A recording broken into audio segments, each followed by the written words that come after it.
ओम शांती. चला तर बघूया आजच्या मुरलीचे सार. शिवबाबांनी हे यज्ञ रचले आहे, त्याचे आपल्याला सांभाळ करायचे आहे. प्रश्न आहे, हे रचलेले यज्ञ याचा रिस्पेक्ट कोणत्या मुलांना असणार आहे? ह्याचे उत्तर होते, जेव्हा तुम्हाला या यज्ञांमधून आपल्याला काय मिळणार आहे हे माहीत असते.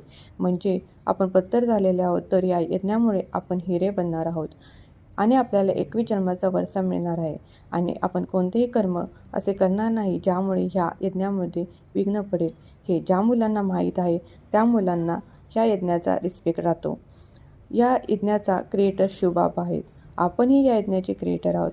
आपल्यालाही या यज्ञाचा सांभाळ करायचा आहे. आपल्यालाही ब्रह्मा बाबा आणि मम्मा या दोघांना फॉलो करायचे आहे. हे यज्ञ आहे राजस्व अश्वमेध यज्ञ. बाबा बोलतात, या यज्ञाबद्दल आपल्याला आदर पाहिजे, कारण यामुळे आपल्याला स्वराज्य मिळणार आहेत. आणि आपल्याला बघतो आपण की आपल्याला चित्रामध्ये दाखवतात राम कृष्ण हे याद करत आहेत, पण तिथे यादची काही गरजच नाही, कारण ते द्वापार आणि युगामध्ये राहतात आणि तिथे त्यांना खूप प्रारब्ध मिळालेले आहेत. त्यामुळे तिथे यादची गरजच नाही. आपण पतित बनलेलो आहोत, त्यामुळे आपल्याला शिवबाबाला याद केलेच पाहिजे, जसे हे ब्रह्माबाबा करतात. पण बाबा बोलतात, थ्रू ब्रह्माबाबा मला याद करा, कारण मी ह्या व्रताचा आधार घेतलेला आहोत. बाबा बोलतात, आता भारत गरीब बनला आहे, कारण डाऊनफॉल झाला आहे. कारण आपल्याला माहीत आहे आपण सीडी उतरत खाली आलेलो आहोत. आता आपल्याला परत वरती जायचे आहे. म्हणजे हे चित्र तुमच्या डोक्यामध्ये नेहमी ठेवा. म्हणजे हे ज्ञान तुमच्या डोक्यामध्ये लक्षात ठेवा. आपल्याला काय करायचे आहे, आपला मेन ऑब्जेक्ट काय आहे. बाबा बोलतात, कोणते पाप कर्म करू नका.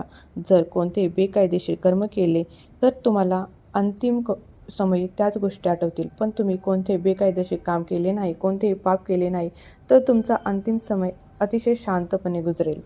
बाबा बोलतात, आपला मेन ऑब्जेक्ट म्हणजे आपला मेन हेतू काय आहे, हे ज्ञान घेण्याचा आपल्याला माहीत आहे. हे ज्ञान घेतले तर आपल्याला स्वराज्य मिळणार आहेत. तुपांतर खूप येतील, पण सत्याचे नाव कधीच डुबत नाही. त्यामुळे आपण न डगमगता हे ज्ञान घ्यायचे आहे.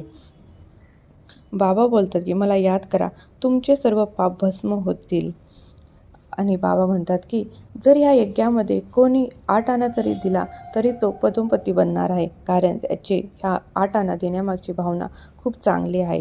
बाबा बोलतात, गावामध्ये जाऊन प्रदर्शन करा. एकही बच्चा तयार झाला तरी त्याचे नशीब, कारण त्याला येथे काहीच खर्च नाही, त्यालाच बादशाही मिळणार आहेत.